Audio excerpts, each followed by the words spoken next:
out the garage. Name your price and you might buy. Put it on the front yard. All right. We don't know what we're about to do. Really rapping, choose your love, sweet theology. Choose your drug, perfection, never lost for the perfected. All right. What's going on, beautiful people? It's your boy Quintrell Lenore here, Coach Q, Rapper Q, Renegade Q, whatever you want to call me. We don't know what we're about to do. We are outside. It's beautiful. We're here in Virginia, and we're going to have a conversation. So we're in my front yard, and I think it's time that we have a good old-fashioned yard sale. So there's no game plan to this, but I do want to have a good old-fashioned conversation. And one of the reasons why I wanted to do this is because as a career coach, I talk a lot about how to help people get from point A to point B in their careers. But over the past probably like 5 years since starting my own entrepreneurial journey and own business, I realized that underneath just navigating careers, we all are trying to figure out how to live out our dreams. We're trying to figure out, what does it look like to do the things that we love to do. On top of that, I think we're all why people. We ask, what is my purpose quite often. And so that aligns heavily into what we call calling. So for me personally, my mission has been to help people to align and maximize their calling with their purpose. So I think this is a good time to have a yard sale. I've struggled all the time. I guess, let me rephrase this.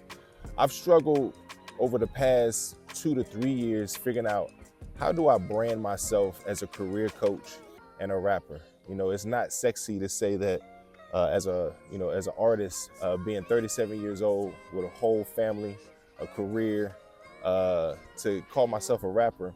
But I've realized I've had more conversations about helping people in their dreams, callings, and careers by finding like common middle ground. And some of those convos have been brokered through me being an artist, being a rapper.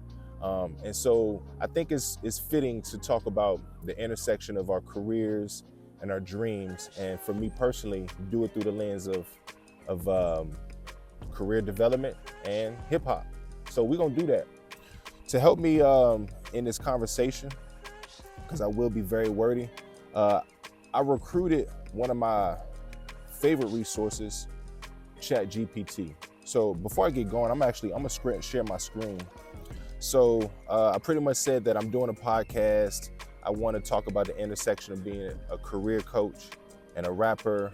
I have a project called Yard Sale that helps me to really unpack some of these intersections, philosophy, navigating purpose, navigating death, being a people pleaser, and being afraid of what people are saying.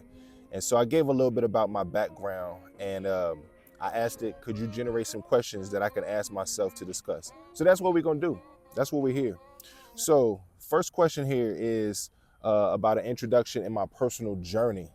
Can I share a bit about my journey, both as a career coach and an artist? How did you get to where you are in both fields? Okay.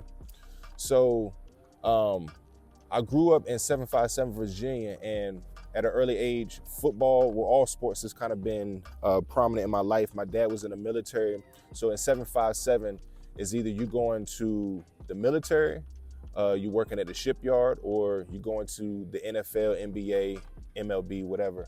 And so sports has always played a huge role in my life.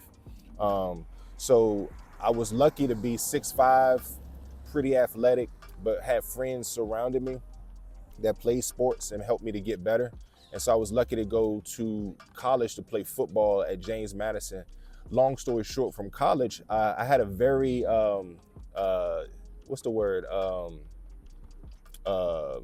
not good, pretty like lackluster football career.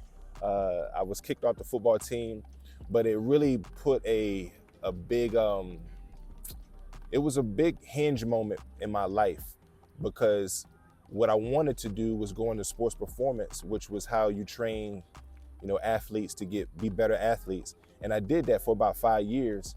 And along that journey, and tying into my failures as an athlete, I realized that, man, like, people get stuck. Like the athletes that I was working with, they're trying to figure out what they want to do. Everybody says they want to help people, but they don't know what that looks like. And so I felt this like urge at an early stage in my career to help people navigate their careers. And so that's how I got on this journey. So ended up being a strength and conditioning sports performance coach. But by the time my son was about to be born, I realized that it's not going to be sustainable for my marriage to be in the weight room for 70 hours a week away from my family. And that's where I made the pivot to go into career coaching. And so fast forward 10 years from there, I realized as a career development professional, it's one thing to just have these one-on-one conversations with people, but we're all in the workforce and we have to add skills to our toolkit. So along my journey as a career development professional, I started to pick up recruitment, human resources, sort of workforce development as a skill set, and started to just change different roles and work for different types of institutions. And that's kind of how I got to where I am now. And I'm an entrepreneur. And what I do is I manage large scale programs. So I'll go to like a city. We have 2 contracts where I work with city organizations to help underserved kids. And that's what I do. That's what I'm where I'm at and how I got to where I am career wise. So my journey from a career coach perspective has been kind of winding, and it is intersected with entrepreneurship and also creativity, because I wrote this book right here, Purpose Driven Work, to kind of illustrate how we navigate our journeys. And I got a number of books I wrote, but that's kind of how I've got to where I am as a career coach.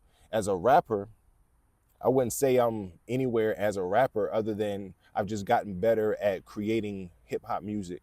My early in college, me and my friends would be in the dorm rooms, and we always would, before parties or going to different events, would just jokingly create music. And so it started off as just a hobby, but I took the interest of how can I take it a step further and get better at my craft. And so just listening to artists that I like, such as like a Lupe Fiasco, a Nas, Jay-Z, Eminem, very prominent like lyricists, that's kind of what I'm drawn to. And so I started like, I forget the first program, but I remember having like GarageBand and just downloading beats and loading them up and rapping over some stuff that sounded awful. But over the years, I realized like, you know, if I want to improve my craft, I have to find like people that can mix and master. If I want to be a better artist, I have to find artists that have certain like styles, like different cadence, literary devices.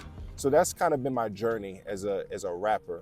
Where I am now is I've tried so often to quit with hip hop because like it makes no sense to be, 30 something years old to be an artist.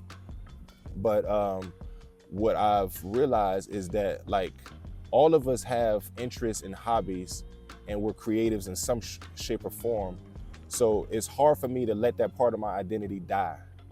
So my journey has been just trying to be more open with sharing my work as an artist and not boxing myself up based off what other people's perception of me is. So that's been my journey as a career coach and an artist. Put it on the front yard, sell it at the garage.